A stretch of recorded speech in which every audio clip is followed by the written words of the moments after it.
Good afternoon, everybody. This is the Aspen City Council work session for October 30th, 2023. Today's agenda has some more budget review as well as a quarterly financial update. With that, we'll get right into item number one.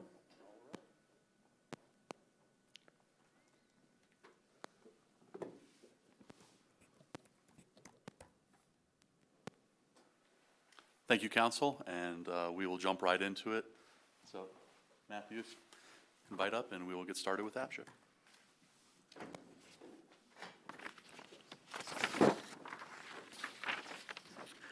Waiting to be invited. And Council, just procedurally, there were not a lot of questions last time, so we wrapped that all up into the budget wrap-up conversation that happens after these component funds are presented. So we will get to all of those here this afternoon. Thanks.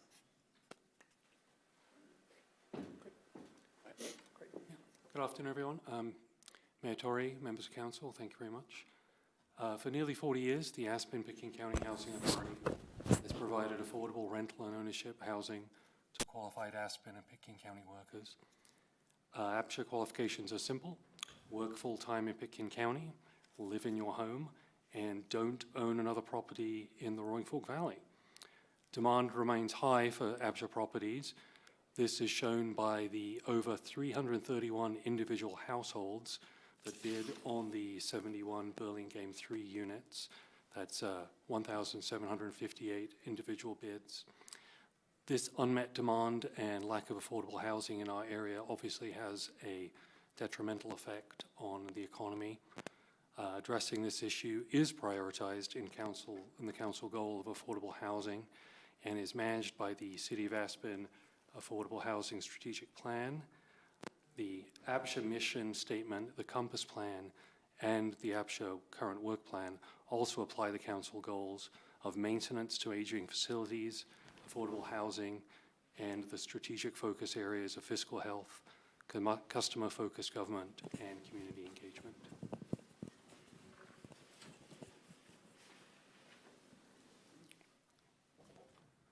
So within that framework, I'd like to spotlight a few of our wins from the past year that benefit the community and advance APCHA and, of course, council priorities. The first one is the Essential Repairs Pilot Program, and I wrote there approved, but it's actually live, so we're even a step ahead of the Compass Plan here. We'll be giving individual homeowners, not HOAs, at lower incomes opportunities to receive grants to repair their properties. We asked each entity to give us $100,000. You generously bumped that up to $200,000 each. So we'll have a total pot of $400,000 for grants of up to $10,000. And why I'm really excited about this program is not just because we're giving public money for the first time to individual homeowners. Far beyond the benefit that the individual homeowner gets, it's an opportunity for us to look at the problems that our homeowners are experiencing and gather data on procedures and impacts to see if we want to take this further. So we're really viewing it as not a one-off, but as an opportunity to learn and understand and get direct feedback from individual APCHA property owners to see what their problems are and hopefully take it to the next step. And that could include, something as simple as which contractors are willing to work on APCHA properties and turn up when they say they will. The next program I'd like to highlight is our right-sizing program. This, again, this one's aimed at maximizing the use of APCHA assets and gives us a chance to test incentives to free up housing stock and bedrooms. So the point of the right-sizing program is a way around the normal lottery system, and it gives people in a big house a chance to buy someone else's smaller home and vice versa. So it's almost like a swap process. It's a chance to streamline the process to maximize bedroom use. Both of these, again, I think the right-sizing pilot will give us some very valuable insight into what's happening. We're already getting insight through the right sizing pilot program in as much as we've determined that the initial criteria were too restrictive. Quite rightly, we wanted to see what worked and we didn't want to loosen things up straight away, but we are in discussions with the APCHA board to loosen that up a bit to try and get some swaps going. And there's a number of, the third one is there's a number of different community engagement examples I could have highlighted which show APCHA's commitment to the council goals of community building, but I chose the HOA Lunch and Learn. Again, it's reaching out to some of our colleagues who are actually running the homeowners associations, trying to build relationships with them and empower the HOAs to be able to make the best decisions possible. We really feel strongly that collaboration with the owners of the APCHA homes is the best way to maintain our housing stock, build community, and prioritize maintenance of infrastructure. You all know this, but I'm just going to remind you that homeowners in the APCHA system own the homes individually. They're not owned by APCHA, and they are responsible for their own upkeep. So it's very important that we give people the tools to maintain their own homes. So we were very happy with the Lunch and Learn program we had. We had a lawyer come up from Denver, and we had a very robust turnout, and we're hoping to do that many more times in the future. And you'll see, as we proceed with the presentation, some of other outreach with HOAs. Any questions on that? Great. We'll carry on. Just off Yes, that sir. first slide, are we going to talk about Home Trek anymore in this presentation? I don't have a specific thing on Home Trek, but if you have questions, I can. I just would love an update on how it's going. Where are we gaining benefit from it, and where are we still looking to improve it? The last kind of things that I've heard is that we were filling out the data, we were getting a lot, but there were still some things that it wasn't really interfacing for us as well as maybe we want it to. I guess I'm mostly directly speaking to some of the back-end data as opposed to the interface. It seems to be working well for the interface with the public perhaps, but maybe there's data that isn't being resolved by it for us. So an update on Home Track. I mean, it's going to come up in maybe some budgetary considerations, but we've just had questions about the maintenance and upkeep of the Home Track system and what it's returning to us. So I just wanted to get a check-in about it. Sure, I mean, the system's still being built out. I want to be clear with that. Right now, we're using internal resources to build out, particularly for reporting and how that's used. Regularly, for example, I see Liz in the room, others who mine that data constantly to answer the questions that come from this table and from the APCHA table to aid in that policy making. One of the things that we hope to do in the future is supporting APCHA with that is, though, making Home Track easier in the sense of continuing to improve the user interface side of the experience, and we think that there's opportunities there. As you may recall, we thought we found a vendor who could do that. APCHA became unsatisfied with their performance, and we chose to terminate that contract and focus on when we have an opportunity to find a new vendor rather than trying to muddle through with someone who we didn't think was a high probability of a success for the program. So remember, when you look at compasses, you're not seeing everything that's on the work program for the year. You're seeing 3 highlights that have been selected by that director. So the APCHA team and Liz will continue to work on that in the next year. We have some staff resources from the Strategy and Innovation Office as well that come by sometime to help from time to time as APCHA tries to work through to optimize that software. I think I view this as something that will always need TLC. You don't ever finish an enterprise software like this. You're constantly working to improve it. Yeah, that's what it feels like. Yeah, I'd like to add that, there's a ton of information that's in the bucket, and you have to figure out what reports you want. So if there's information that you want, let me know. I'll take you to the board. And we also are fine-tuning our reports from Andrew on the year-to-date instead of month-to-month and some of the things. So if there's specific information that you want out of this huge bucket of data, let me know and I'll bring it to the board. Awesome, thank you. John, do you mind putting your, can I borrow your book? Okay, so the first APCHA Compass goal I'd like to highlight is housing stock sustainability. It's obviously dovetails very nicely with council goals of infrastructure and affordable housing. We've been talking a lot about housing stock sustainability at both inside APCHA and at the board meetings in the past year or so, and thinking about ways to maintain long-term sustainability of the program. Like, as I said, we don't own the properties, we work with the owners, so we really need to develop ways to deepen that relationship and also figure out what the problem is.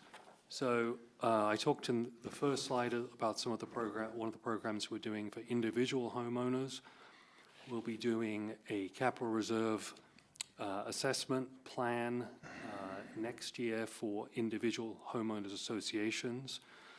We have an RFP which is already out, and we'll be working on that. We hope to get a team up, a company up here early next year with homeowners associations that have signed up, and we can delve into their books, look at their capital reserves, and give us a much better understanding of actually what their capital reserve status is. There's probably 40 or so applicable APCHA HOAs, which we think this would be a very good program for. Similarly, we're developing our relationships with HOAs that fell away somewhat during the pandemic. Earlier in the year, with Liz's help, we did a survey to revamp our contact information for HOAs. So we have a much better list of who's actually on the HOA, who is the contact person for each individual HOA, and we now have a listserv for that. So it's very easy for me to get in touch with the HOAs. We had you'll see it on the next slide as well. We had a coffee morning for HOA reps. I was just able to pull up the email address and blast it out to everybody. So that is much better these days. And that will be leading to, spoiler alert, there'll be a new budget request for a community engagement person with a focus on HOAs. I think all this is going to pay off greatly as we get a much better understanding in the next year or so what HOAs need from us, what their situation is financially, and how we can help. And, excuse me.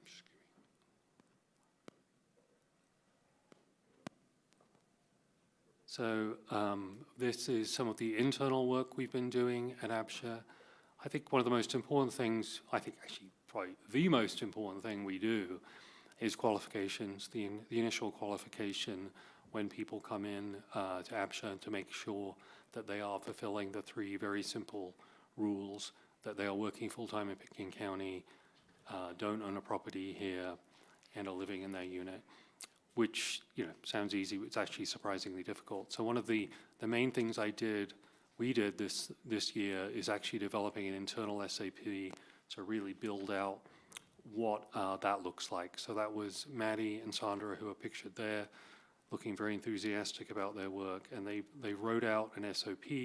We developed it, so if there is a problem with staff turnover, we're not reinventing it when people come back.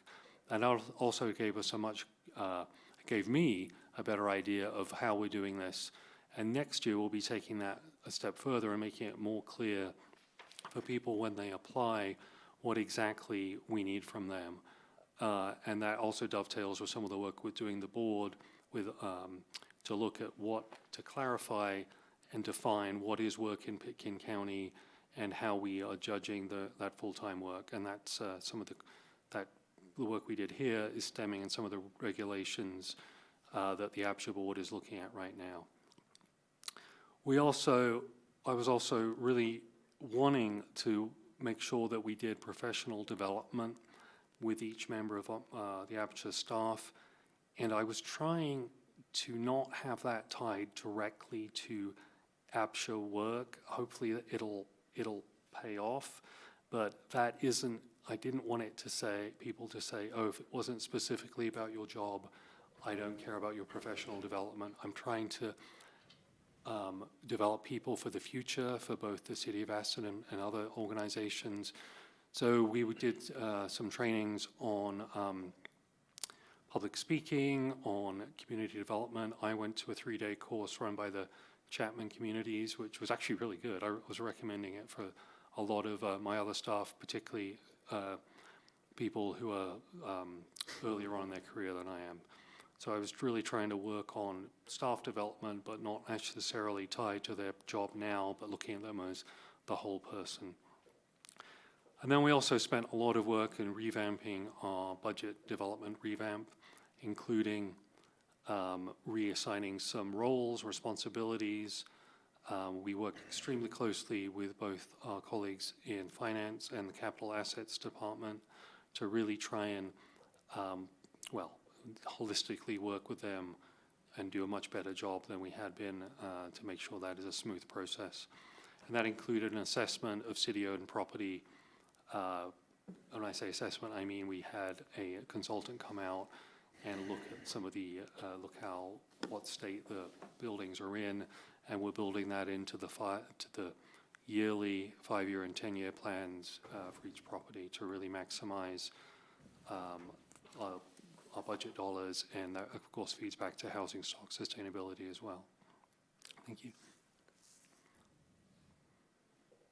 And this is kind of the fun one, is telling the APCHA story. I think we've done a much better job with that in the past 2 years, and since I've been here, and we look forward to doing an even better job on it in the future. We have a 3 times a year newsletter which goes out in English and Spanish, and for those of you who aren't in the communications world, a 60% open rate is amazing. So we're very enthusiastic about that. I don't want to do it any more than 3 years because I don't want people to get sick of hearing from us. We've done several coffee mornings, Facebook Live in Spanish, which has, I actually have a copy here. I think I've sent it to all of you. We have notes from me, spotlight new programs. And again, this is reminding people what we do, how we do it, reminding them that APCHA is a public good and it's a shared responsibility.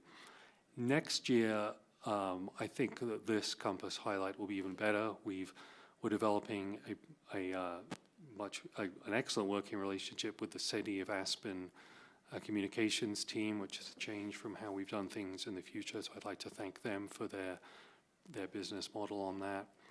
And I will be requesting, you'll see in a little bit, a full-time employee, full-time position, which will be community engagement, which will be working on some of this, but particularly with HOAs.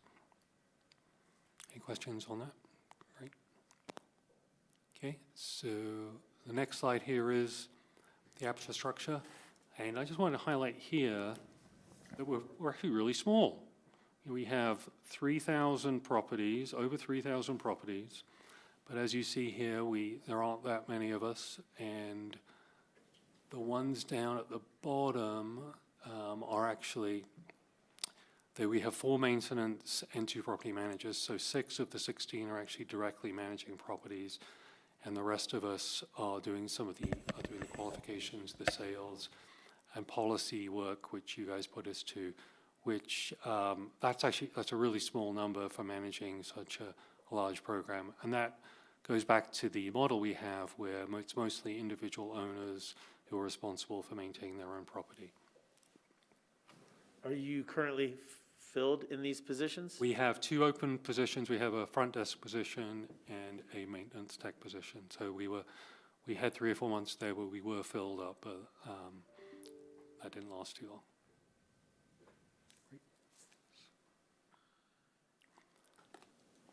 Okay, and then here's the expenditures. The city and the county splitting the subsidies there. We have the target reserve. Is that in this slide or do excuse me, I'm on the wrong slide. Unallocated revenues, that's application fees, management fees from non-APCHA managed properties. The management fees, that's paid for the APCHA managed properties, T1, T2, Merrill, Smuggler Mountain Apartments, and Aspen Country Inn. And then that other revenue, that 500,000 there, that is our floating, what do you call that, war chest? I'll call it a war chest. That gives us the flexibility to buy properties when they're available, often on the courthouse steps or for foreclosure or some other way. For example, we bought 2 properties at Woody Creek with that this year. We'll do them up and flip them and get that money back. So when you see it carry on to 0, but that will actually be 500,000, but it's not a budget request, so because it should be the same money. Great. Matthew, I have a question on 2 questions on those, actually. Facilities maintenance, where does, sorry. It only rings from my wife. That's the salary portion, that's a reimbursed salary portion of the 4 maintenance positions we have to maintain the City of Aspen owned properties. So it's similar to right, this is similar to a transfer, right? Yes, but because it's a separate component unit, we do make it as a Revenue. dedicated revenue and expense. It's a bill back, in other words, yeah. And where does the 500,000 come from other I don't know revenue? where it came from originally, it's kind of in the APCHA budget. Yeah, so we've set aside just $500,000, and sometimes we might even need more if we have a property that goes to foreclosure, for instance, at the courthouse. The question was management fees, not the, No, the other revenues, other revenues. So, okay, my on the apologies. expenditure side, you see the exact same 500,000, so we assume it's a net wash. So if we have to acquire a property so it doesn't go out to sale, and protect that asset, basically, then we turn around and resell that to a new qualified applicant. So we'll get, as Matthew said, get the money back. The timing may actually differ where it would cross over a fiscal year or a calendar year, but in theory, we're getting reimbursed for those instances when we don't let properties change hands without APCHA being involved. So yeah, they're already deed restricted. I think that's a key piece, understanding is, so they're going through foreclosure, they've actually reached the courthouse steps for bidding. We're able to step in at that point, I shouldn't say we, APCHA uses these dollars to step in to secure the unit, to maintain it as a deed restricted property for the community, and then recovers their funds upon the sale of the unit back out as a deed restricted property. Thanks. And we did that twice in the past year, so it's, it's very useful. It gives But us, neither of those were foreclosures, right? they were. They were foreclosures. Yeah. They were in the Understood. process. I was just curious, Yeah. but that wasn't the basis of my But it question. gives us flexibility to pounce on those units when they're available. Thanks. And does that actually sit in the 620 fund?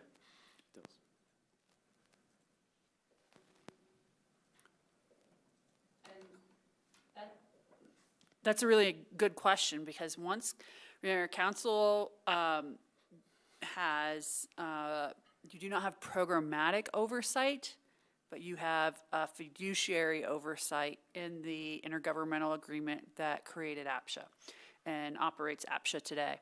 So this body would not review those purchases. It would be done by the APCHA board. And that's where the direction would come from, and they have some standing policies with their staff.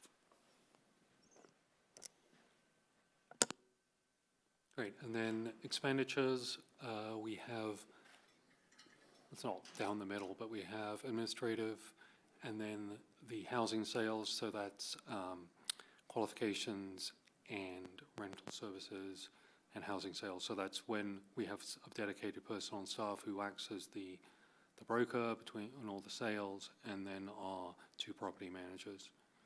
And then property facilities maintenance, that's maintaining the 4 properties that City of Aspen owns.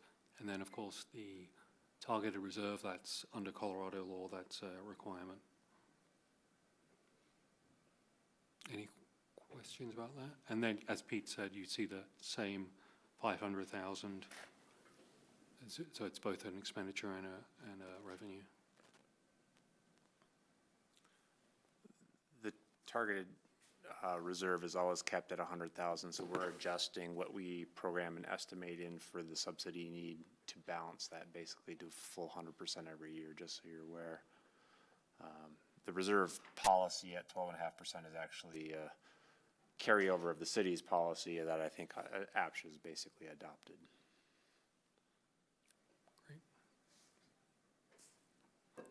And this is my supplemental request. As I mentioned, this is a full-time employee, and the cost, $111,000 split with the county, so that'll be under the 50-50 subsidy. I'm pitching this as an outreach coordinator, so it would be working with, be an outside-facing position with a particular emphasis on working and developing relationships with homeowners associations. We have 80 or so homeowners associations in the APCHA system, 40 to 50 of them with common elements. I want to build up this position as somebody who they have a dedicated person they can talk to, can work as a coach, can develop best practices, can bring in experts, can also do some of the public communications work as we sell the APCHA story and tell people what we're doing, and really deepen understanding of the needs of the community and what we need to do to maintain the sustainability. So there's really two things: developing relationships with the HOAs, being a coach and a mentor to them to develop best practices, and then also to the broader community, working on the newsletter, finding other outreach ways that we can get APCHA staff, the APCHA board out in the community and talking to people about what needs to be done and letting people know what we're doing. So that would be also working more with the City of Aspen communications people. And we've got, one big project already in the pipeline, which is the capital reserve study, which I mentioned earlier, which we have the RFP out now, and so it will be working with the company who we hopefully will hire and the HOAs to develop and really use the results of that capital reserve study. Any questions on that? Okay. I'm going to take that as a good sign. Great. And this is just the normal slide you've been seeing every time, apparently. Yeah, this is just the 600 funds share of the previously presented PTO cash out supplemental. Is this for all employees or just some? I think it's just one from APCHA who that's. Those are employees in those funds. We presented to you throughout the budget process the impacts on each fund.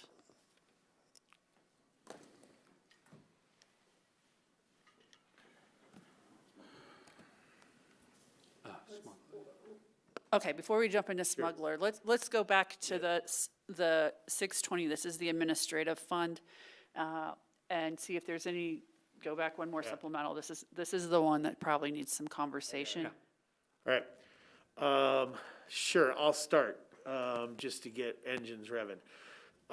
So before this slide, when it comes to me, I'm going to echo my comments that I had earlier. I still have questions around the home trek system that we're utilizing. It costs us over $200,000 a year in order to maintain it. I don't understand what the Salesforce interface is getting us. I'd be interested in, continuing to have that conversation as how we think of it in the long term. And whether that can be moved away from as a Salesforce program, et cetera, et cetera. So I still have questions about that, but that's long term. I want to share with council my feelings about this supplemental request for the outreach coordinator. My feeling is that this is, I'm supportive of this. I don't know if it's truly an ongoing position. I don't know if it stands alone, if it gets married into something else or what have you. But I can see the work that this position does over the next 2 years as being extremely valuable for us in addressing some of the council and community concerns around HOA and maintenance and the like. So I'm supportive of this. I don't know that it is a forever position, but I think that there's great work to be done in this area right now. Do other council members have any comments on the presentation up to now? We'll get into the other component funds in just a second, but what you've seen so far. John? Yeah, I just want to thank Matthew and all of APCHA staff for the essential repairs program. I think it was a long time coming and something our community really needed. The right sizing, I think that's going to have a meaningful impact on our development neutral policies for housing. And the HOA workshops, trying to get all our various HOAs up to speed, capital reserves, and just educating them so they know how to do what they need to know.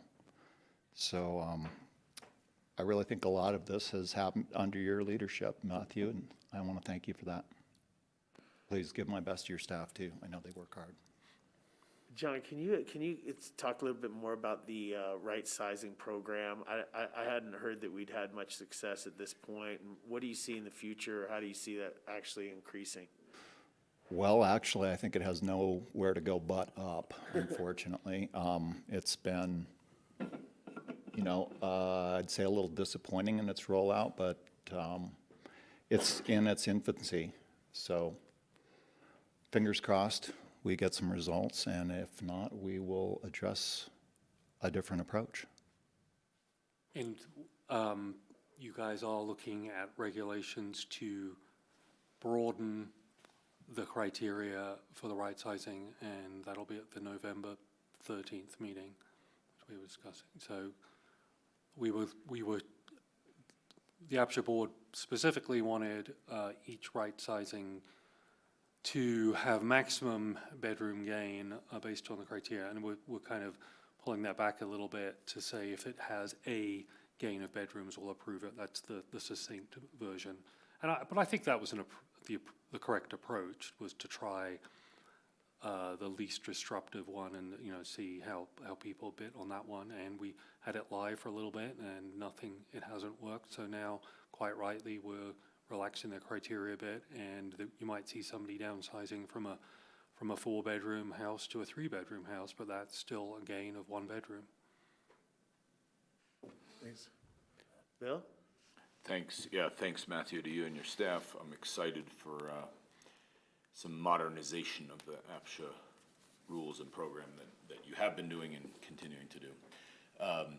Touching on what John brought up about the right sizing program, you may have heard, I don't recall if you were in the room or not that day, but I did pitch the idea of financially incentivizing right sizing, and Ward is going to be working on that at the APCHA board level.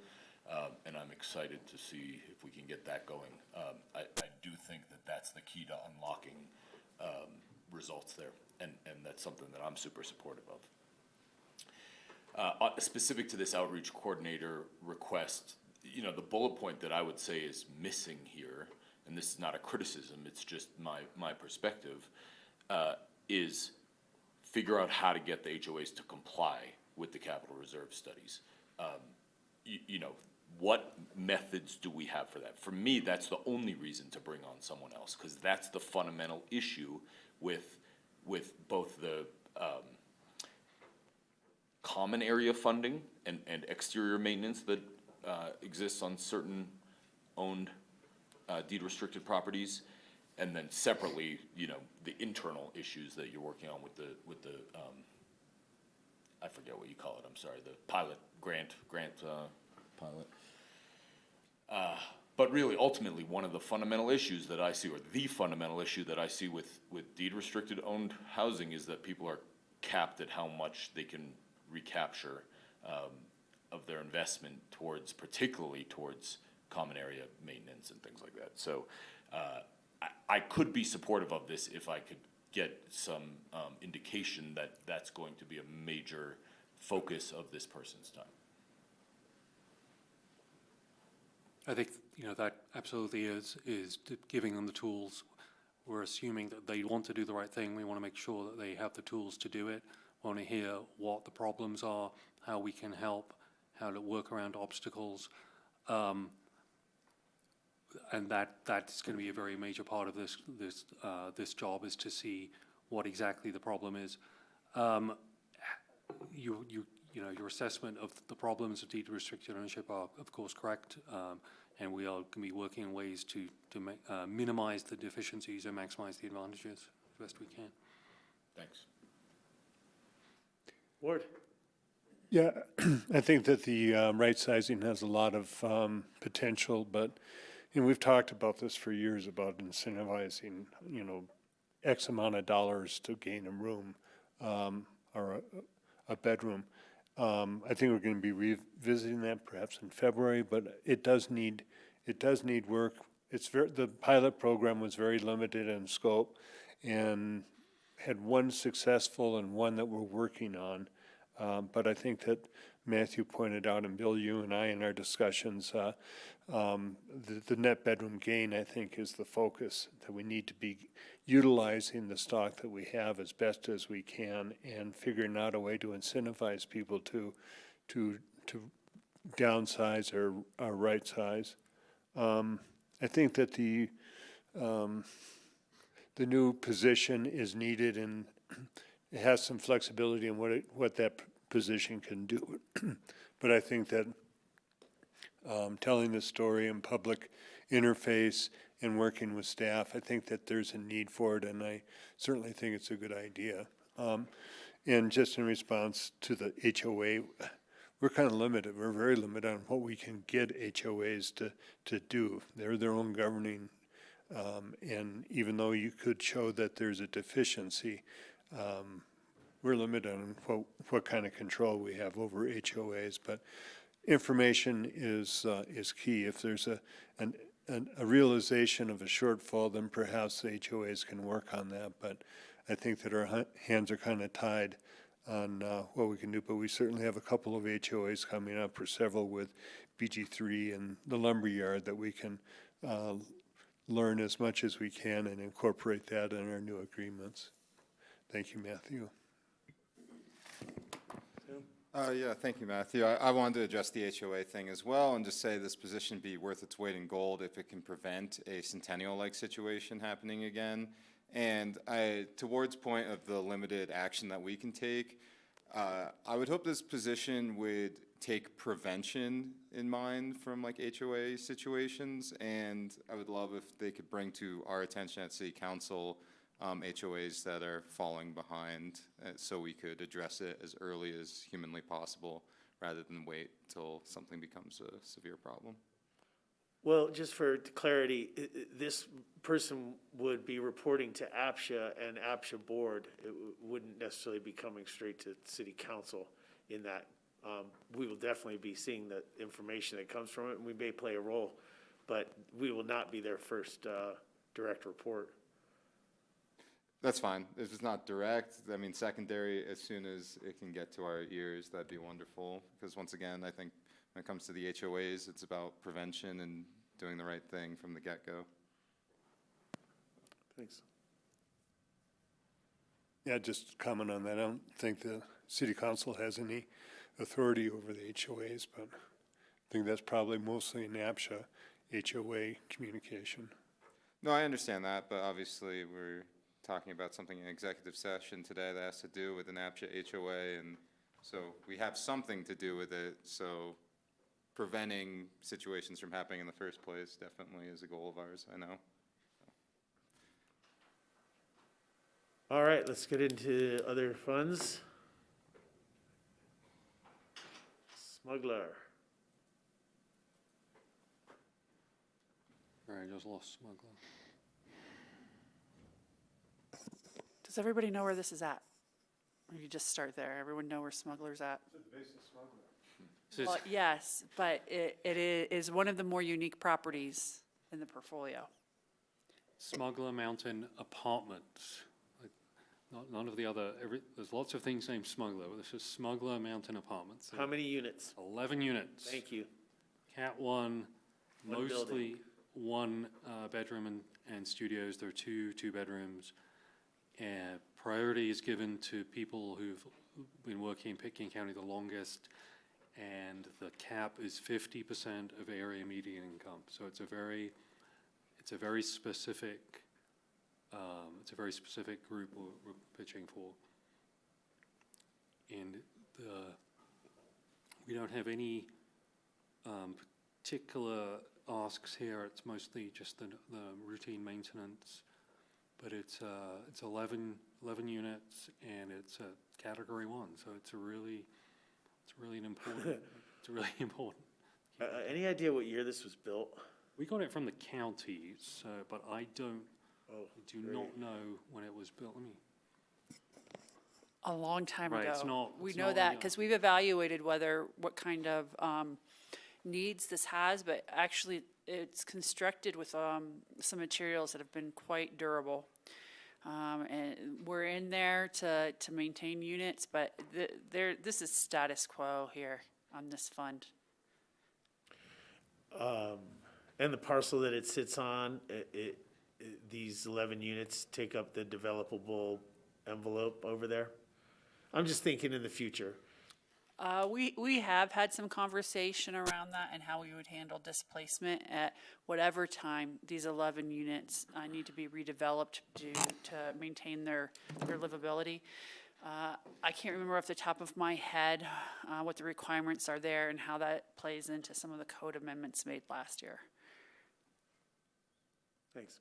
I may have been late to the conversation, but Smuggler's an APCHA-owned property, so it doesn't have city's financial support right now.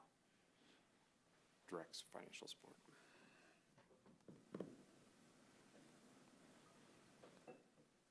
This is the property on Park Circle? Okay. okay, and then Truscott 1, we have 109 units owned by the city of Aspen, categories 2 and 3. 50 of them are RO, and again, priority is given to the longest work history. They're long-term rentals. In that weird line, other facility rentals, that is actually the APCHA offices, so please approve that line specifically. And the other one I wanted to highlight was the laundry. Truscott Laundry is a bargain at $1.50. I think that's too low. We're looking to get that up. That is, it's been a little harder than we expected to change that based on who owns the contract, but we are looking to increase that a little bit, and so that line will hopefully go up in the future.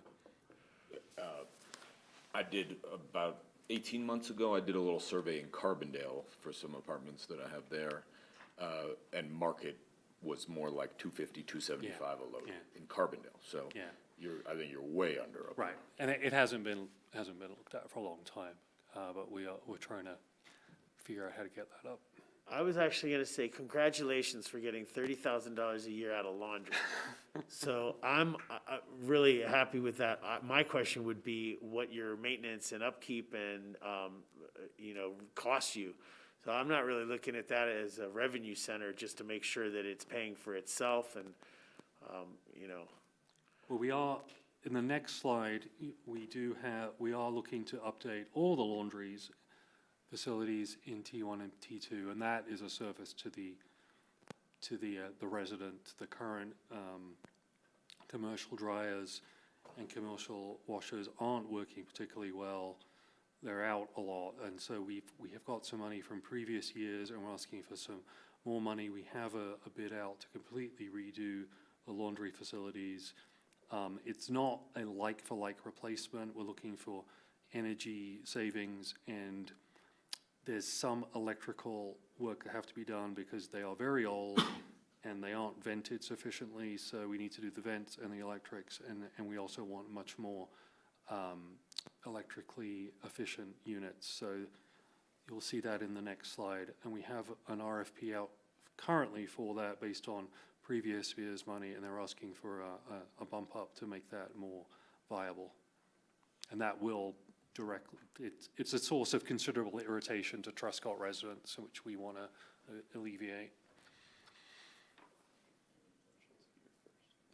Any other questions on this one? Great. I guess sort of a big picture question on the management of how many different apartment complexes does APCHA directly manage? T1, T2, ACI, Smuggle Mountain Apartments in Maralt, so 5 and 4.5. Yeah. And in the history of these units, have we ever third-party contracted the management of them? Not to my knowledge. That is something I'd be very interested in exploring, yeah, because it's a very different thing than what the rest of APCHA does. You know, we do qualifications, policy advice for you guys, and then we have this this much more hands-on group, which you know, I'm not an expert on that, so I try to help them out. Yeah. If I saw on the revenues slide, you are collecting an internal management Right. fee, 5%, I'd assume? Is that right, of top line 12%. 12%. And you're paying this out of your other funds in the city. So there's been when this discussion has happened multiple times in my 6.5 years here, and typically what it relates back to is it has been a believed more affordable and personable service to maintain it within the APCHA system than it is to outsource it. I'd love to hear Ward and John's thoughts on that and the APCHA board's thoughts on it. But, I mean, 5% is a market management fee for apartment complexes, so 12% is a little shocking to me unless On there's deed some. restricted? I guess not on deed restriction, that's a valid point. Irrespective, I just don't know why APCHA is in the business of managing apartments, so would love to talk about that further at some other point in time. Now is not the right time, but, Seems like a subject Matthew's interested in. I bet it will come up. So council, there's a couple different ways to look at this, though, rather than directing APCHA. You own some of these properties as assets of the community, so you can direct that independent and require APCHA to bid on providing those services through an RFP, just as you would out to the community if you so chose. So we're going to get into some of those. It's a little more complex with Truscott, but it's definitely on ACI as an example, is an option.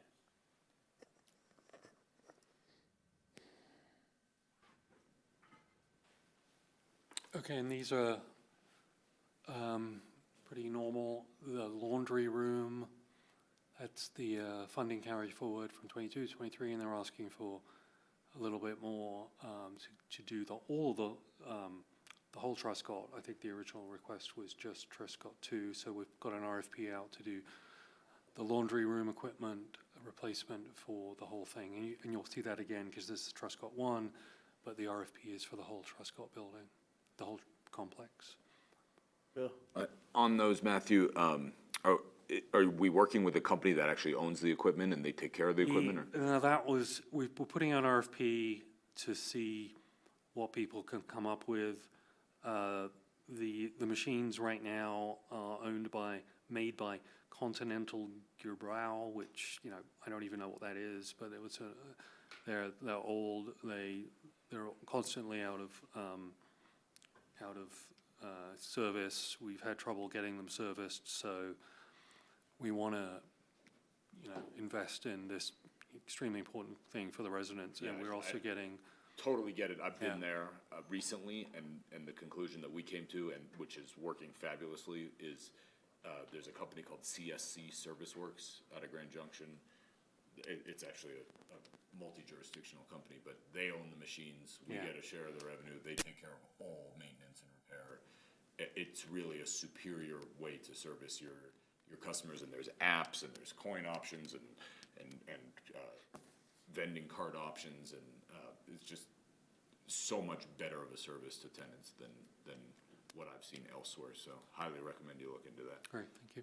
And then we may not have any capital outlay on it. In the case of my apartments, you know, they paid for everything. We just gave them a contract for a few years. So.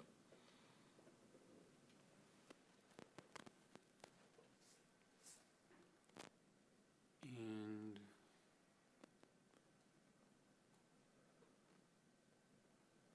I don't see the one I was going to mention. Do you want to go one more? Is that the last one? It was, I wanted to mention window repair, window cleaning, which, oh, there we go. There we go. I wanted to mention window cleaning, because that's something we put in there that hasn't, we're not actually sure if it's ever been done. So certainly not within living memory, they're pretty filthy, and that isn't something the residents can do themselves. So we have put in a request there for exterior window cleaning for the Truscott one, which again, I think is a good service to the residents. And everything else is pretty straightforward, unless you have specific questions about it.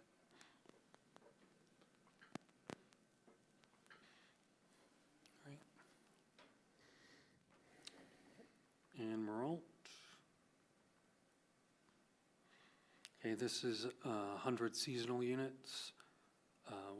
Winter, that's music school and rooms during the summer. And then we have 70 of them reserved for employers during the winter, 27 to the public, and then 3 city units as well. So we flip it twice a year. And So I'll just add here, that this is an example of where this fund right now brings in more operating revenues than required capital, and now those funds can be transferred over into the 150 fund as a revenue source to the 150 fund. We also recognize this property eventually will be redeveloped. There are opportunities for a more dense development that meets some of the obligations, and we have a community partner interested in being a financial partner in that as well. And so when it's time, we'll move that route. But this is, there's not a lot happening in this fund either, quite frankly. It's been the same trajectory it's been on for a while, including with its capital needs. And I'm trying to speed us up a little bit. okay, and so the big thing you'll see is waterproofing, building envelope improvements, because even if we are redeveloping it in years to come, we do need to make sure these properties stay in good shape. We're working very closely with Capital Asset on this one, and that's the big one we have from Meralt. In the next slide, you'll also see one for window and door blinds. That's the other big one, but it's mostly exterior. It's mostly this foundational stuff. And the rest. Matthew, how old is the Meralt? I mean, the facetious answer would be too old, but I don't actually know how old it is. I think it was in the mid-90s Yeah. when we entered into the agreement with the MAA. The window replacement, it's a big expenditure, and I saw water damage around on the frame. This replaces the whole window, not just the frame? Right. And that would be with a current, triple pane? I'm not sure, but yeah. The window replacement's very small. It's a $5,000 budget. It's the It's blinds that are in the windows and doors that are being fully replaced in the development. So it's not the 800,000? The $800,000. Oh, I'm sorry. I thought you were on this slide. Correct. This is exterior waterproofing. It's not necessarily the window itself that's the issue. It is, if you look at the flashing and the trim, that is where the degradation is. And for those of you who maybe haven't been through this fund before, we have consistently been spending money on dealing with water intrusion due to age on this particular development. And it was intentional that it was phased over time across the buildings to increase their livelihood.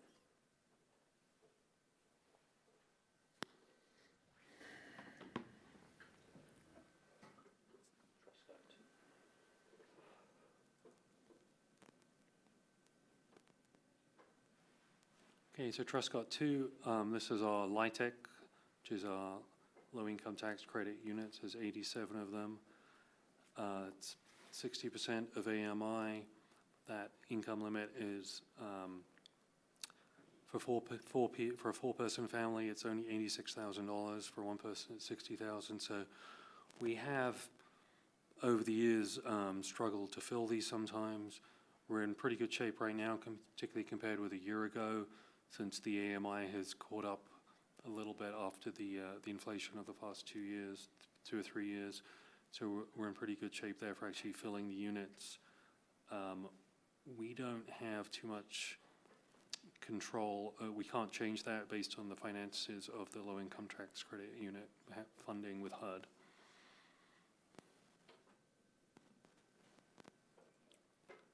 But our big project we're asking for here, you'll see this, and on the next slide, again, it's a water issue. The water is coming down that slope right up to the unit. One of the buildings is actually allegedly built on a spring, which isn't helpful, but we're really trying to do some basic infrastructure there to reduce the water passage onto that. And we've been working on the initial write-ups with Capital Asset. They'll be taking the lead on that one.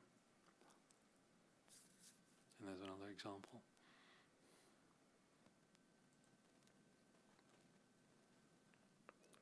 And the rest are fairly straightforward.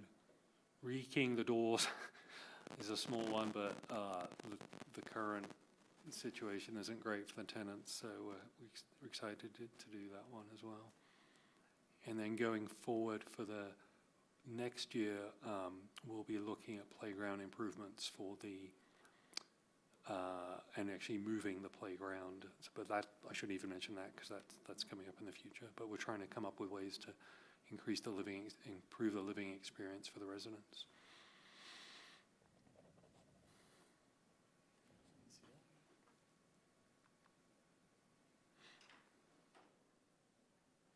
ACI. Aspen Country Inn. Yep.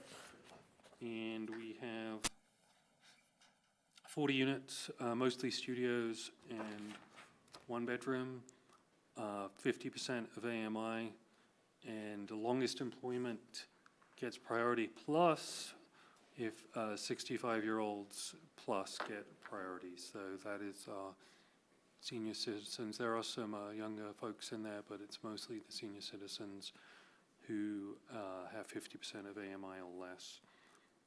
One thing which I'm going to flag, which isn't on here, is my initial budget request had replacing all the boilers for ACI because they haven't been working correctly. But thanks to coordination with the Capital Asset Department, they were able to lean more successfully than we are on the manufacturers to honor their warranty, and so we're optimistic we can get those repaired without a more capital outlay from us. So that was great. And the actual request is routine maintenance.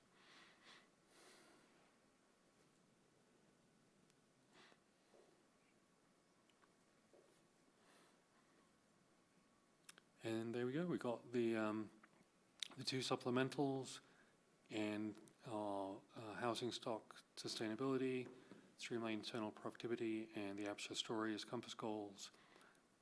And that's it. Look forward to any questions if you have them.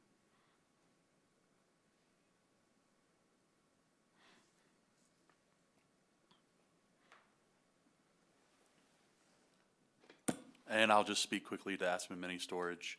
The 2024 proposed budget reflects the step down in units to have it empty for Lumberyard Phase 0.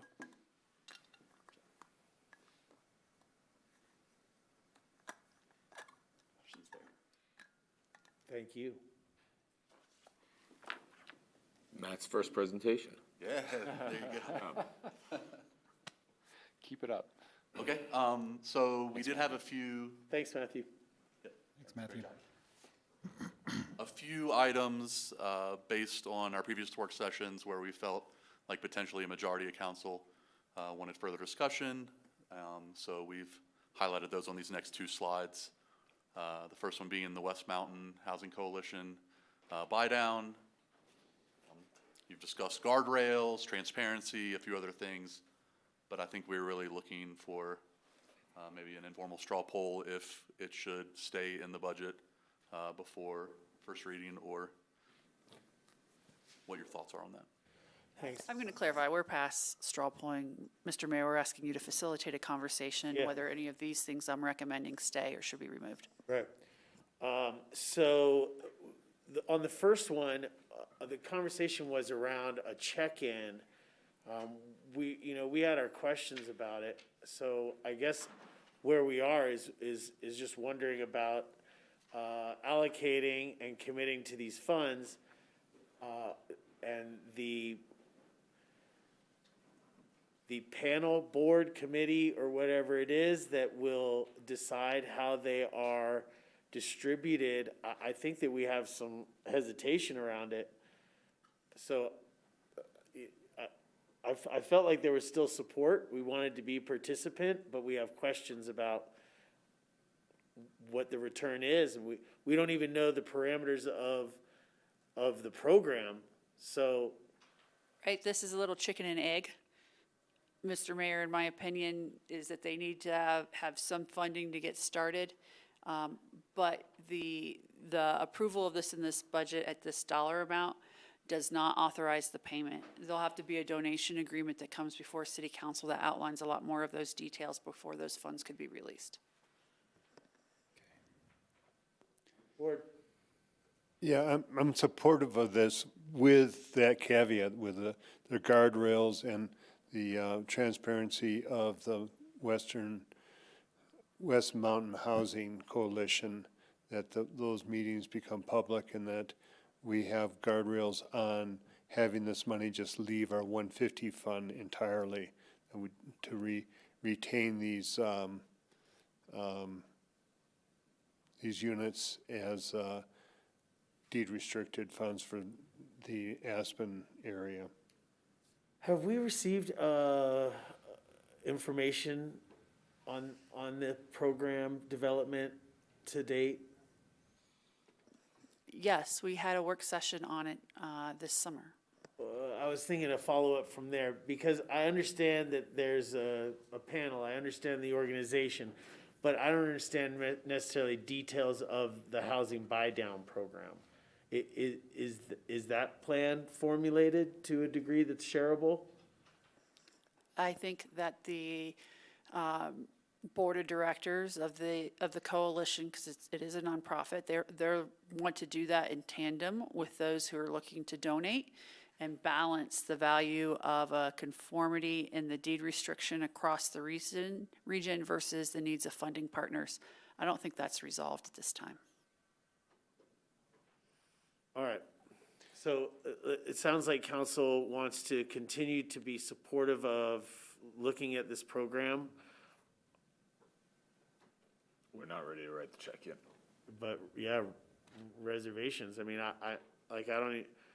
did we see what was availability for any one individual, $100,000? Maybe I'm looking over at Diane or something, or It's 20% up to $200,000. up to Is 200,000. the concept. That does not mean, though, that's the final. So, right, they had to put a position paper out there to explain the concept of what it is the coalition is attempting to achieve. I think this is one of those things where you have a couple of options. You can leave this in here, or you could remove it pending more information, where you feel more comfortable. Those are all opportunities you have at the table. You have an option not to fund it at all and tell staff to quit working on it. And I do want to remind you, you did appoint a staff member onto this, as a board of director member, to represent you in these conversations through the region. Have we funded this organization at all to date? Yes, we have 10,000, 20,000. 20,000 now? That was seed money to get it going. Yeah, and that's what I was just gonna say. See, those are kind of two different things. Is this the tip of the spear for the housing coalition? Yeah, they got to start somewhere, but they're also looking at a rental support program and what that would look like. They just had to choose one program, though, and feel like they can develop it and deliver it well before expanding into additional program areas to help honor the commitments to donors.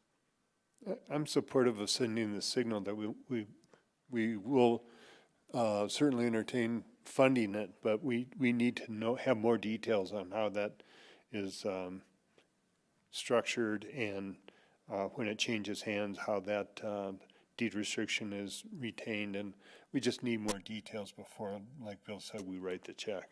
Yeah, I think all of us are concerned about just watching that money go goodbye and never see the true benefit of it, or a temporary benefit, not a permanent one.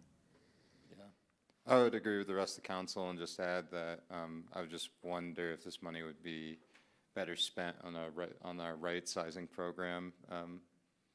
But I think we have enough in the budget for both things, but that's just, where do we get the most bang for our buck is really the question I have about this program in particular, being better than some of the other things we have in the pipeline. Okay, so it sounds like we'd like to leave this in as a placeholder, Yeah. but we'd also like follow up with more information as it moves forward. Number 2, climate action. We've had a little bit of talk at this table about this position, guys. I'm not supportive of keeping that in the budget. Sorry, John. That's right. I support it. I'm not sure what the exact duties would be for the sustainability analyst. It's to gain all the information from the climate action, and yeah, I have a question on it. I think it's important to get as much information out of the building IQ as possible, but I'm not sure a sustainability analyst is. What tab is it under for description of these? 3. Number 3. Thank you. So this is about, this definitely has a component of building IQ in it, in the position request.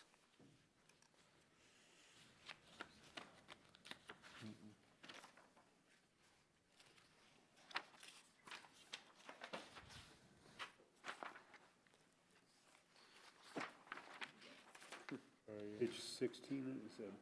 38 in the book. 38. 38. Da-da-da-da-da.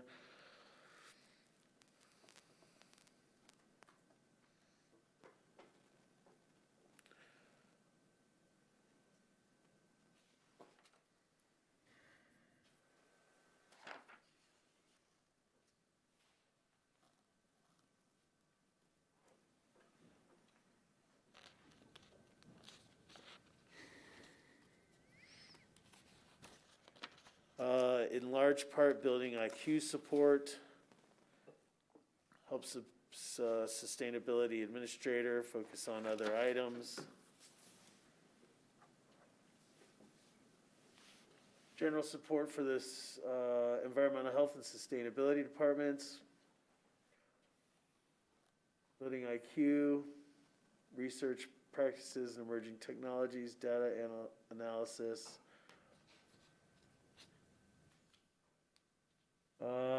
I hear lukewarm support at this time for sustainability analyst. Yeah, I just wonder if this position, we sort of talked about it during the meeting, so I feel bad like coming back and not having them be able to defend themselves, but whether this position was just better off being an intern position, even with the struggles of finding new interns. I feel like that was a good opportunity for them and doesn't necessarily need to be a full-time ongoing one.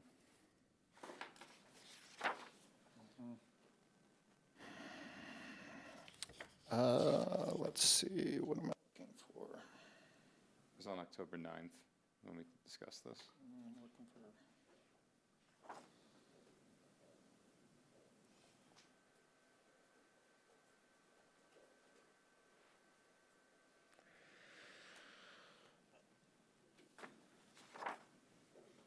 Here we go. I support this because building IQ is a huge part of us trying to do something about the greenhouse gases that are being produced by our built environment, and it's a large percentage. 20% of our buildings here in Aspen have been benchmarked already. I think we need to continue on this path so we can get a grip on retrofitting our buildings and reducing the greenhouse gas emissions. It's a core is our representative on CoA, is CoA looking, could CoA take this over? Do they have a position that would be suited for this? I know that they're being helpful in the building IQ and supportive of it. I can certainly ask. I think they're already asking for another FTE themselves, so.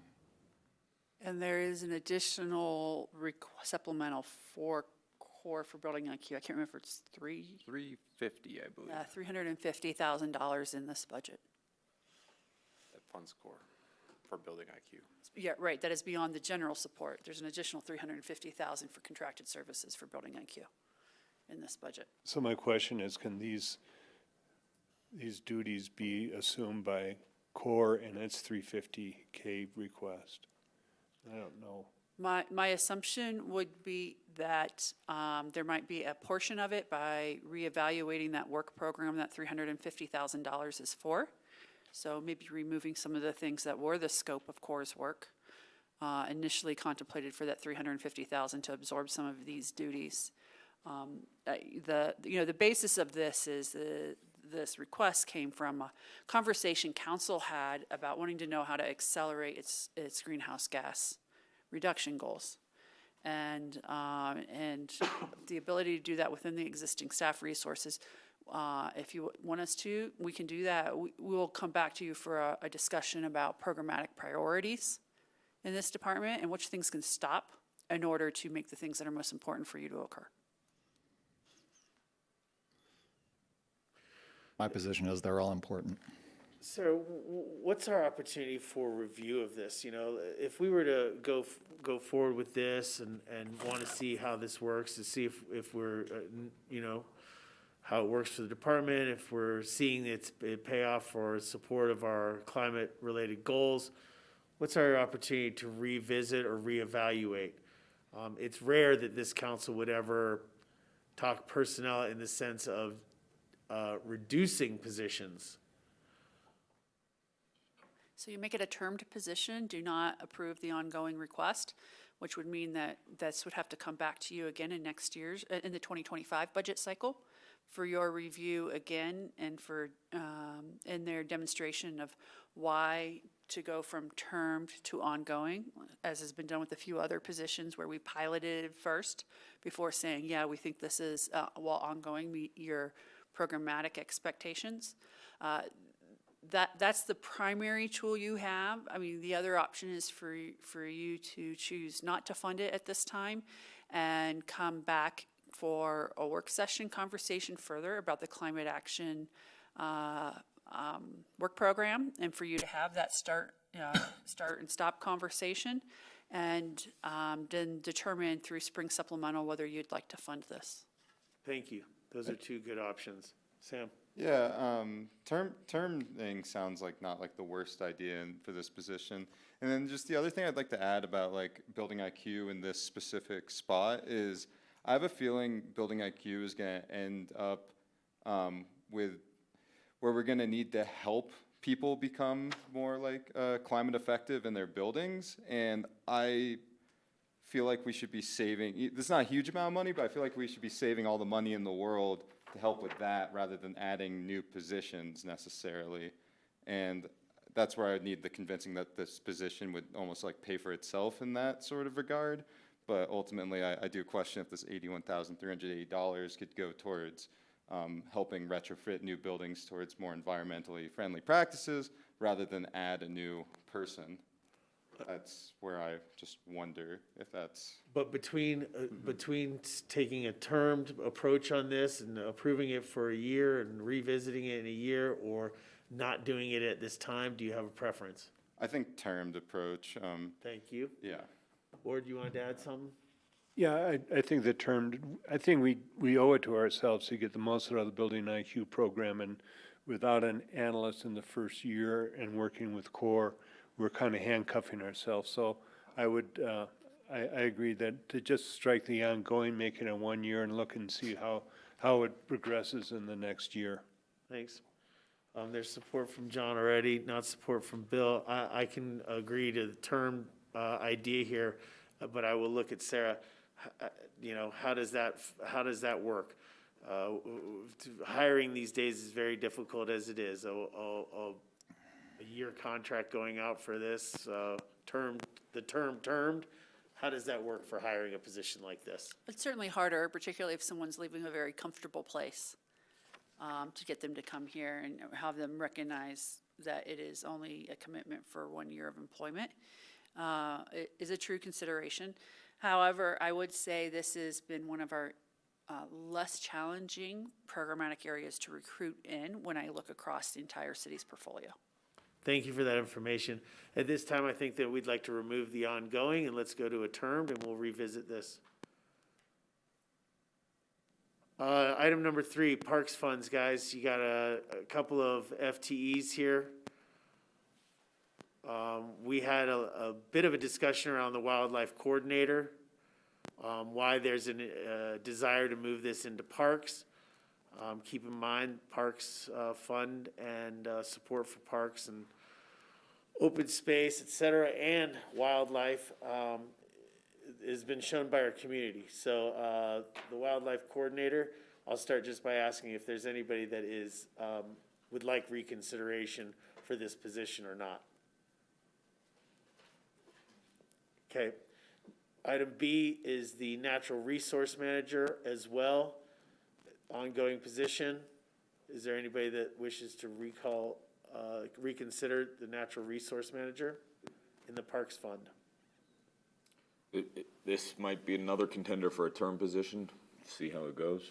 I don't know if there's interest at the table for that approach on this one. I think the idea was, Page 44. Got it.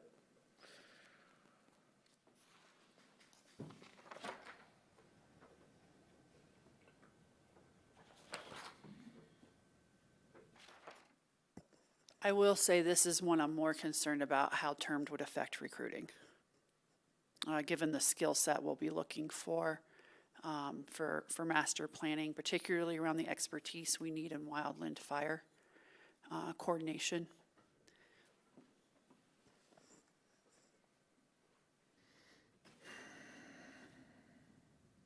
Didn't I see somebody who would have some input on this? I did. we don't need to spend a lot of time on this from my perspective. Understood. You know, what jumps out to me here is that we're talking about wildfire-related work, open space management plans, urban forests, adjacent forest lands. Matt? Good evening. Thanks. You're spot on, and I agree with Sarah. The skill set that we are looking for in this is at a higher pay grade than the analyst position that I saw, and is very specialized in this community. I think a termed approach would be very tricky to recruit someone at this level. However, this position is quite integral, I would say, to our department and where we're heading, especially when we look at the program priorities within council's work plan. Those were really around taking meaningful action and providing leadership in these functions, which are wildfire, forest health, protecting the environment broadly. This position really bolsters our team where we need it to ensure that those milestones that were set with council back in July and August are able to be met. I think if we don't proceed with this position, we'll need to really spend some time reprioritizing what we're doing in the open space and natural resource world, especially within wildfire and bolstering our work on the forest health sides of things. Thanks for that. You know, I'd say like all the requests that we see for FTEs, they are not taken lightly by our staff when they bring these forward. As you can hear from Matt's reply right now, that this seems to be fitting into a overall work plan that can greatly benefit this department. Once again, this is specific to the 100 fund. So it is a healthy fund with community support. Again, I'll ask, we had one counselor say maybe this should be termed. You just heard some reasonings not to do that. Is there anybody that would like to have reconsideration on this natural resource manager position? I support this. I think it's important, and the Roaring Fork Wildfire Collaborative Wildfire. We had an easy summer this year. We didn't have a lot of smoke and a lot of fires, but if the air was full of smoke, we'd be probably more supportive of this right now, so. I think you're speaking for a lot of council members, including the ones that have their finger on the on button for their microphone right now. So I'm going to say that nobody is asking for reconsideration at this time. We'll leave it in the budget. Well done, Matt. Thank you. Item C, seasonal temp trail work, not a large request.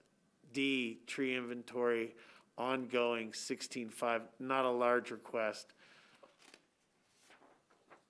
And I see that, the one that I had questions about before was the tree inventory, but I see it dovetailing with a couple of pieces of work that are definitely going forward that are related to community, urban forest, and wildfire. So I'll say again, C or D, does anybody have need for reconsideration on these two items? Thank you. Thanks, Matt. I think there's more. So there are a couple follow-ups on the Parks Fund around their capital. There's a couple things you wanted us to bring back to you about the shift in the development fee. We want you to know that's on our list. But in terms of the capital program for 2024, we're looking at a $5.6 million program. That's a little under half of what the 2023 program is. And just want to follow up to see if there's any of those that needed to be pulled for reconsideration. I wouldn't call it reconsideration, but again, I am sensitive to the AIG cooling tower, and I know there's interest and desire for that facility to operate year-round. So I would like to make sure that if we are doing that cooling tower now, that, understanding there may be additional upgrades to the building required to support it, but make sure that it's the right equipment to support year-round ice operations. And if there's a premium on that, I'd like to hear what that premium is. That being said, how many months out of the year is the ice taken off in the ice garden? Austin might know that. I generally think it comes off in May and back in around September. Yeah, pardon me. Typically, we try to get it, we start making ice in early September. This year was an exception because we were putting in new flooring in the facility, so we didn't get started till the very end of September. But so typically, we're vacant from, we'll call it mid-May through August. We do try to get events in there when possible. We do have one large event you're probably familiar with, an art event in there currently, and we're constantly seeking other partners to program that facility when possible. Does the Lewis ice sheet adequately cover the programming needs for those months? I would say it does, but I would also say that there are other opportunities that we could pursue if we had a second sheet of ice year-round. And we have had conversations with user groups that might be able to program ice. We haven't created a program that keeps that ice activated all summer long at this point, but there are some uses. Austin, isn't there something planned for future years where Lewis will be down for a whole summer? It's okay, it's okay. Yeah. My suggestion here is, with respect to the comments that have come up here, is that we get a little bit more information about how the two things work out. We're talking about 4 months.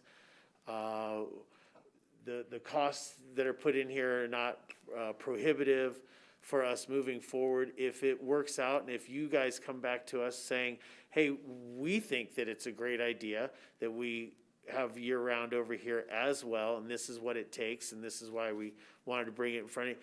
Getting some more information in front of us would probably be the first start to this. And we will be bringing a facilities conversation back to the council table probably early, we'll call it late Q1.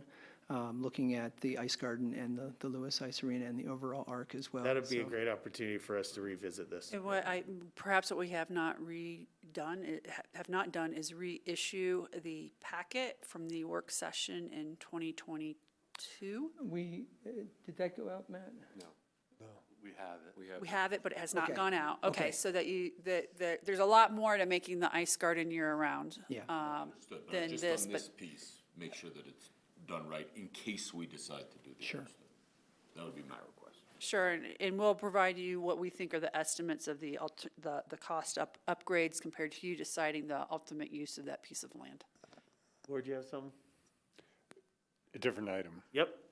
51480, AAVC to Brush Creek Park and Ride Trail connection. That's a huge item. Curious what the rest of the council feel about that. In our last discussion, we were talking about that being a partnership, and it's a contribution to a larger program. It's been identified by our Trails Board and staff that it's a welcome and wanted connection. You know, so for me, I can only go on that. As I said in the meeting last time, I don't get it, but apparently a lot of other people do. So, It's a good summary. We are meeting with a joint city-county open space and trails meeting this Thursday. This is the main item for discussion. So both the county and the city's boards will discuss whether this moves forward to the BOCC. Subsequent to that, BOCC is going to review that. And what I might suggest is, because this is a fairly big topic, and in our previous presentation, I heard that it might justify some future discussion. I'd suggest that maybe we get on a work session in early Q1, and we can further discuss this project as well as some of the range of projects at Cozy Point Ranch, and make sure where we're heading is in alignment with this council. I agree with Matt on that. Same. Yeah. okay. I guess one comment just on the top line item, $3 million for the renovation. I hope it's done wonderfully. I hope we get what we need out of it. I hope it is not short term. I hope this is long term. It is not long-term. This is an intermediate step. The long-term is that campus needs redeveloped. I just want to be on the record being clear. That campus needs redone, but this is to get us through another 10 to 15 years to focus on more community-facing capital needs first. 10 it would be a short window for me. 20 would be a good window for me. And as we're working with our architects, they're already starting to think about how this might phase. So 10 years is conservative. I think 20 is what we've been discussing with our architects. And really, it does serve most of our needs into the foreseeable future. If you could add a housing unit, that'd be awesome. Or 3. Or 3. Any other items on this long list? All right, Thank you. get a new hard hat. Thanks, Matt. I've got Gonna it. need it. So council, I just want to check in to see if there's anything we missed as outstanding items. So when we went back through our notes, these are the ones we felt we didn't have clarity on. I know that there was other issues that came up, but didn't have majority interest in further discussion throughout the process. So certainly want to make sure, though, that when we bring you back a budget for adoption, we're reflecting what has been the discussion at this table. Thanks. Thank you. Are there any items that counselors, Sam? Yeah, I'll just reiterate one, and we're talking about in Q1 of 2024 is potential expansion of the arts and culture grants through the Wheeler Rhett. Is something that I just wanted to say. I know we're talking about it in the next quarter, but I just know I'd like to see that expanded personally. Expand to what? Expanded the amount of grant funding that we're giving out and using it more. Yeah, Yeah. so.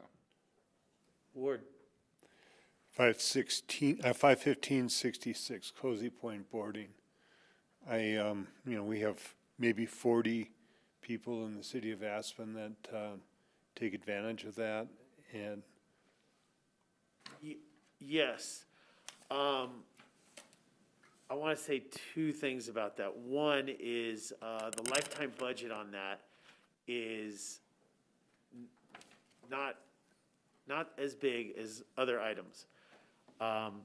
And in conversations that I've had with Sarah, she heard loudly that we have our questions. We did our site visit out there, et cetera, with last council, and she's heard that. So I think that there's some other opportunities that may be coming next year to be presented to us. yeah, I've been thinking about this, and I think that if we did matching funds, or that the people that are taking advantage of it could come up with some funds through fundraising on their own. But that's, the lifetime budget is what is the flag for me, and the number of people that live in Aspen that are benefiting from it, so.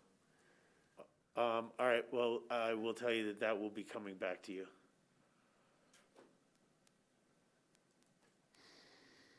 I'm supportive of looking at that with the word too. I share those concerns.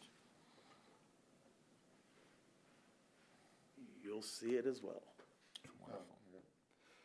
I was going to bring it up during council comment, but I guess this has to do with the budget. As far as I was, during council comment, I'll do it now, looking for an expansion of the food tax refund to be increased from the amount it is now by the consumer price index every year in perpetuity, rounded up to the nearest 5, so that it did grow with the consumer price index.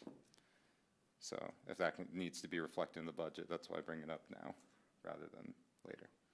I'm supportive of that change.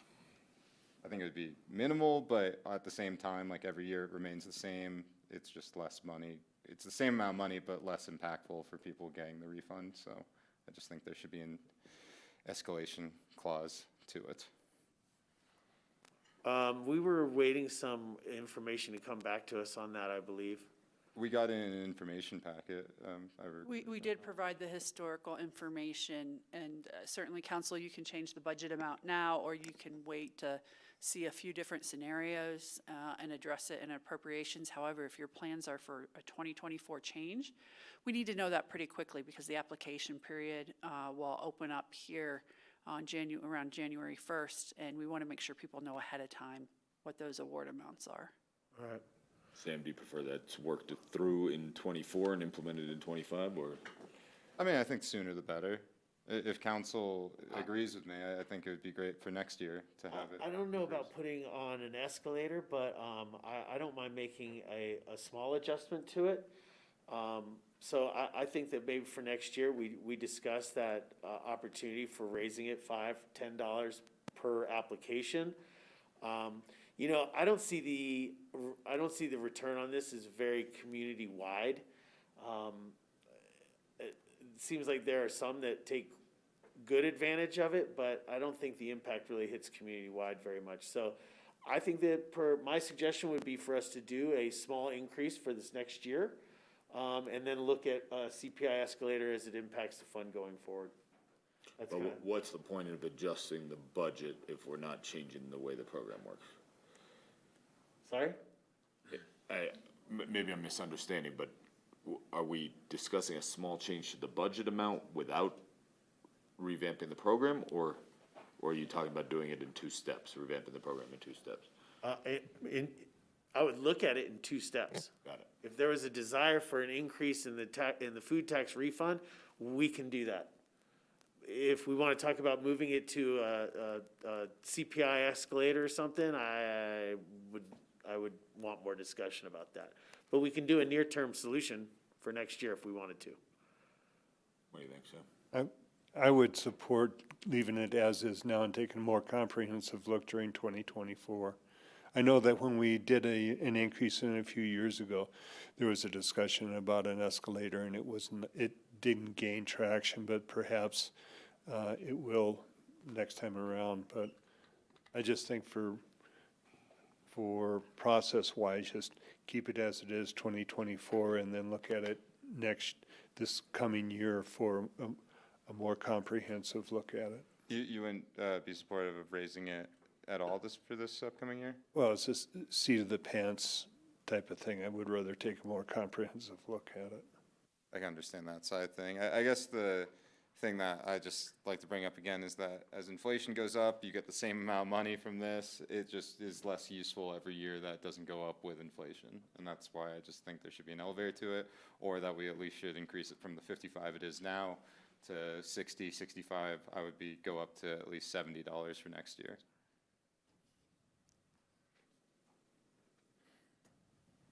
Oh, where is it now? 50, 55? 55. 55 right now. Yeah. Like I said, I'd be supportive of a $5 or $10 increase for this year and then continue discussions next year. Okay, can we straw poll of $65? I'm in. I'll go with that, and take a better look at it next year. Sounds great. Can we work that? 65? Thank you. Thank you. Council members, any others that you don't feel is on this list? This is not your final Jeopardy answer, but this is a good opportunity. So there's one item I just thought of sitting here, Mr. Mayor, and my understanding, and I just would like to confirm, is that for the employee recognition addition, that you are looking for us to focus on local retailers as well with part of that recognition. And that had about a $29,000, $30,000 price tag to it. And I just want to confirm that is accurate understanding, because we did not revisit that. Yeah, that was an add-on. Yeah, as an add-on that was not in the recommended budget. Would you want to have a offline conversation about other opportunities and other ideas there? Absolutely, we can. The thing is now is knowing whether you want to include that funding in your 2024 budget. I would say go ahead and include it for that dollar amount. No problem to include it. But again, I have some questions for you that a different forum would be better for. Is that where a majority of you are? Include it. Okay, so we'll put it at 30 and follow up with more discussion. Thank you. Thanks. And that is it from the staff side. Right on. We have a little bit more presentation in our work session, but we are at about 17 minutes till our public meeting starts. I know that everybody would need a break of a moment or two. So Pete, We can do it tonight, or Pete is back with us next week too, in a work session. He's more than happy to bump. He and I have already talked about this might need to be bumped to next week on the Monday, the 6th. you know, I don't want to hurry through it. The presentation has so many good visuals and so many opportunities for us to hear some great puns from Ward that I don't want to skip over any of it. That would be risky. Pete, with respect, would you mind holding that presentation till next week? I have no issue with that, Mr. Mayor. Thank you, I appreciate that. Likewise. It looks like some of the images are Halloween related. Say, it might be a though, little outdated, but It'll give us the opportunity to laugh with nostalgia. Yes. And greatly appreciated, Pete. did my best. With that, I thank you very much. Thanks, Matt. Thank you. Thank you all. Thanks for that, Pete, sorry. No, all good. All right. Council members, stretch. We'll see you back here in 15 minutes.